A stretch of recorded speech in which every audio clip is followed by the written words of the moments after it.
apa sih manfaat dari produk AFC? Saya bisa sharing karena saya udah konsumsi sendiri. Jadi saya itu sebenarnya punya kista ovarium dan mioma. Satu lagi, saya juga ada limfoma di punggung. Jadi di pundak ini saya punya limfoma yang sebenarnya kita nggak fokus nih buat ngobatin si limfomanya karena limfoma itu nggak mengganggu.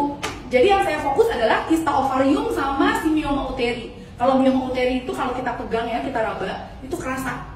Ukurannya udah lumayan besar. Kalau yang si kista ovariumnya itu 7 cm, yang si mioma uterinya itu 8 cm. Jadi perut saya dari kiri ke kanan tuh melimpang 15 cm. Tadinya perutnya gendut karena isinya udah segala rupa. Kejadiannya tuh di tahun 2022 saya drop karena saya tadinya belum mengkonsumsi yang namanya Subarasi Utsukushi.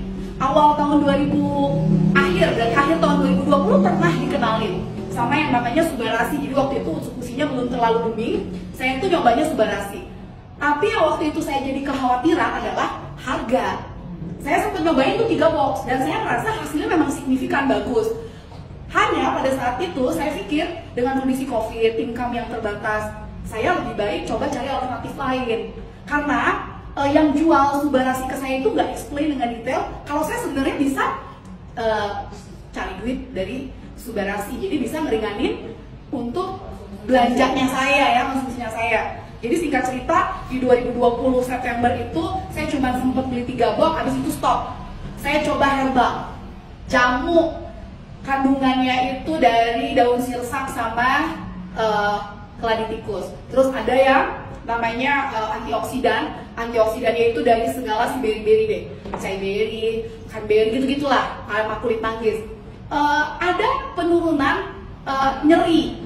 Tapi kalau besarnya miom, saya nggak tahu berubah atau enggak, karena saya nggak cek ke dokter. Nah, berarti kan lumayan lama ya, dari Juni 2021 tuh saya konsumsi itu, karena kalau yang dari 2020 September ke 2021 itu, saya sempat minum-minum alga blue green. Jadi kalau tanya, udah pernah minum apa aja? Coba tanya deh, rata-rata udah saya minum semua. Alga blue green, propolis, terus ramuan yang jahe campur sama bawang putih, campur sama cuka apel dan teman-temannya, katanya baunya nggak enak, itu udah saya telan. Jadi sebulan tuh habis 4 botol, tuh harganya juga nggak murah, sekitar 250 sampai 300 ribu tuh sebotol. Sebulan tuh bisa 4 sampai 5 botol. Nah, singkatnya dari 2020 sampai ke 2021 saya minum-minum yang itu nggak kuat, karena sakitnya makin lama makin parah. Saya kalau menstruasi itu banjir, terus nyerinya harus minum obat pereda sakit, minum sampai 1000 mg baru ada efek. Kalau enggak, saya cuma keringet dingin, butir-butir jagung gitu, terus bleeding. Mau periksa ke dokter takut, karena waktu itu rumah sakitnya semua ya COVID. Nah, akhirnya ketemu sama si jamu itu, memang mengurangi yang namanya bleeding. Sampai di tahun 2022, tiba-tiba saya nggak bisa buang air kecil. Nah, saya kan di situ takut, karena waktu saya konsul, nih herbal ini bagus nggak? Bagus kok kak, itu nggak ada efek, itu udah nano kali ya, bukan nano beneran. Karena kok saya tiba-tiba nggak bisa buang air kecil. Nah pas saya nggak bisa buang air kecil itu kan saya takut ginjal saya keganggu nggak gitu. Kalau dokter pikirannya, kan saya juga ngaku-ngaku waktu ditanya dokter ya. Kalau dokter kita ceritain riwayat saya kayak gitu, ntar dia marahin saya. Jadi ini ada kemungkinan miomnya lah katanya mengganggu ke kandung kemih. Pokoknya saya sampai masuk ICU karena sepsis. Saya nggak bisa buang air kecil di hari ketiga itu, jadi nggak bisa buang air kecilnya itu bertahap ya, mula-mula masih, terus lama-lama makin nggak bisa, sampai dia mulainya dari hari Rabu, Kamis, Jumat saya drop, dibawa ke rumah sakit, sampai di rumah sakit tensi cuman 80/40, 70/40. Iya, rendah banget, limit saya juga cuma 40. Jadi dokter akhirnya masukin saya ke ICU karena mereka nggak punya high care unit untuk cek semua pasang alat. Jadi semua sampai mulai jantung, dipasang EKG, pakai apa? Untuk cek tensi, untuk cek dimasukin obatnya juga pakai komputer. Karena nggak bisa sembarangan ya, kalau tensi sama denyutnya rendah. Mereka takut kelolosan. Terus saya dikasih antibiotik tingkat tinggi untuk ngehancurin bakteri yang udah masuk ke dalam tubuh saya. Itu kreatinin saya lumayan, kreatininnya naik, kaliumnya drop, hemoglobin saya cuma 8,2. Jadi waktu saya selama minum obat herbal, gak boleh makan daging, gak boleh makan tempe, gak boleh, ya kan saya saking pengen sembuh ikutin buntut-buntutnya, dokter menjudge saya anemia. Jadi iya, karena udah kurang asupan. Nah, disitulah hasil USG sama hasil cek darah. Saya juga dites CA125 itu kan karsinogen. Karena dokternya curiga, ini kok ada si kista, ada si miom. Ternyata CA saya lumayan, 345. Normal cuman 35 ke bawah. Jadi dokternya langsung dia diskusi sama suami saya.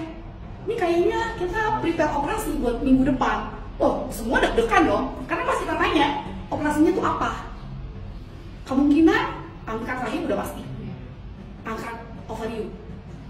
Kalau setelah dicek di patologi ternyata mengandung kanker ganas, kelenjar getah ini diangkat. Setelah selesai operasi saya dirujuk untuk radiasi atau kemoterapi. Nangislah. Semuanya tuh pada shock gitu dengar kayak gitu. Tapi saya coba berdoa lah. Cara saya orang muslim ya, saya minta sama Allah kasih ketenangan dulu biar bisa mikir. Nah, dokternya udah ngebut-ngebut nyuruh saya CT scan kontras biar kelihatan tuh masanya bentuknya apa. Saya pura-pura rayu-rayu rumah sakit. Dokter-dokternya ada dokter yang ini 3, dokter obgyn, dokter jantung, karena denyut rendah, tensi rendah, ada internis. Saya bujuk-bujukin, saya mau pulang, saya bilang healing dulu sebentar, saya mau berpikir dengan lebih tenang gitu. Nanti saya balik lagi untuk konsul. Saya kan aslinya domisili di Jakarta. Waktu itu lagi nengokin anak kan, soalnya di Bandung, jadi langsung pulang tuh ke Jakarta. Sampai Jakarta, saya masih belum pakai sudarasi. Saya masih balik lagi ke si jamu tadi, saya konsul. Karena saya masih pedenya, si dokternya bilang kan kemungkinan nggak bisa kencingnya dari si miom yang menekan kandung kemih. Jadi, oh dosisnya dinaikin katanya. Kalau tadinya minumnya cuma ini, antioksidannya 1, si teh-tehannya itu 3, sekarang ini 3, ini 3. Itu lumayan mahal loh. Kalau mau dihitung-hitung, sama harga Subautsu, itu beda-beda tipis. 3.325.000. Kalau Subautsu 3,6 juta, bisa jalanin bisnisnya, bisa dapat konichiwa, hitungannya nggak jadi segitu setiap bulannya. Sementara 3.325.000 itu konstan di keluar duitnya segitu terus, karena nggak ada yang segala jaringan bisnis itu nggak ada. Nah, di tahun itu juga saya masih terus continue tuh 2022 ya, sampai di akhir tahun kejadian lagi, nggak bisa kencing lagi.